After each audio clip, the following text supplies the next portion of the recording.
Welcome. Recently, Google has launched numerous updates in regards to Google Sites, such as increased collaboration, adjusting width display for desktop viewing. Also, framing is an option within Google Sites as well. And lastly, alignment with buttons. Again, we'll go ahead and talk about each one of these in greater detail, but this is a lot of updates regarding new sites. Let's learn more. As you can see, I'm currently in new sites. I'm also editing a new site, and we're going to talk about these features that recently have been launched in new sites. The first one we're going to discuss is the new collaborators cursors that will appear in the site while editing. Again, my persona today is Jessica Van Hevelen, but I'm also working with Trainer 13 on this test website.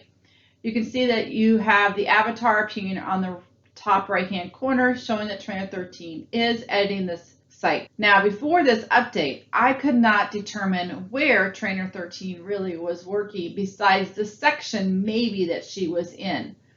Not as helpful as we are so used to in Google Docs. The beauty of the new update is that when Trainer 13, I'm going to pull over Trainer 13's account, when I'm working on Trainer 13's account and I'm writing my gibberish, you can also see that it's appearing directly in my own persona account. It will tell me exactly what they're editing in real time, as you are familiar with within Google Docs. Now that's update 1 in this long post that was made by Google. The other option is we want to talk about themes and some of the default settings you can change. So I'm going to go ahead and locate my panel on the right-hand side and focus on themes. When I get to themes, you will find several different categories within the menu options. We're going to go ahead and focus on spacing.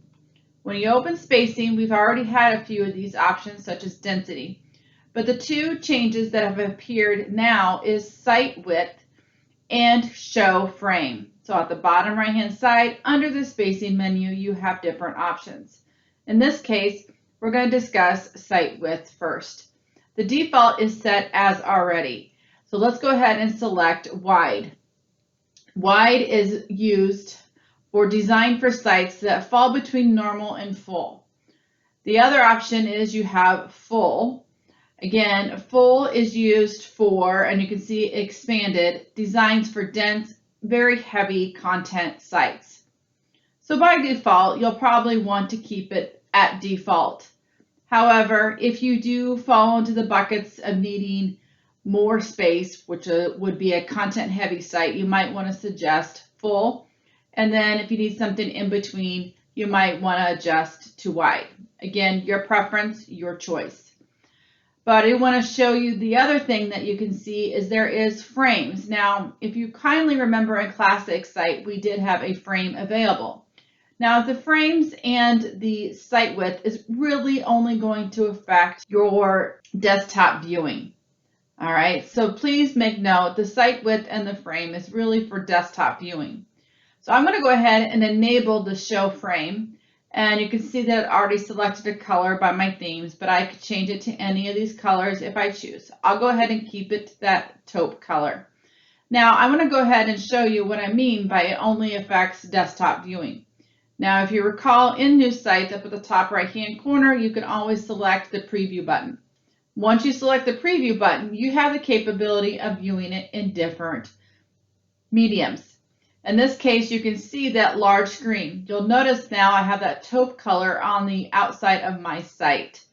If I select tablet, I do not see that anymore. And if I select mobile, I do not see it at all either. So what does that do? The frame also affects just only the desktop viewing. Okay, so this just tells you have more customization on the desktop viewing. I'm going to go ahead and just quickly show you as well. I'm going to go ahead and select full, and you'll see the difference when you select preview at desktop viewing. Then you see what it does for desktop viewing for full. And obviously it would adjust for the different choices that you have.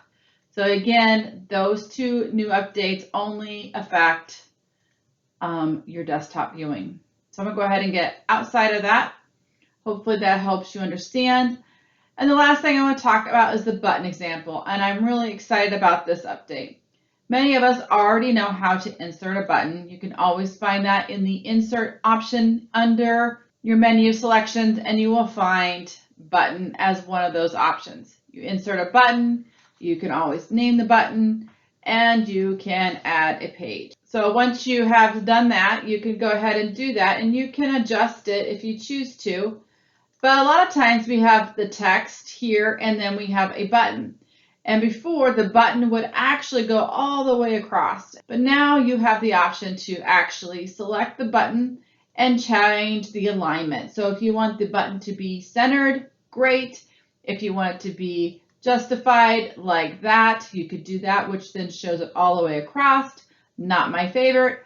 Again, you have the centered, and then you have left alignment and etc.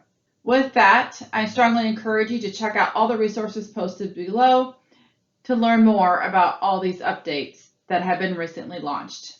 Thank you.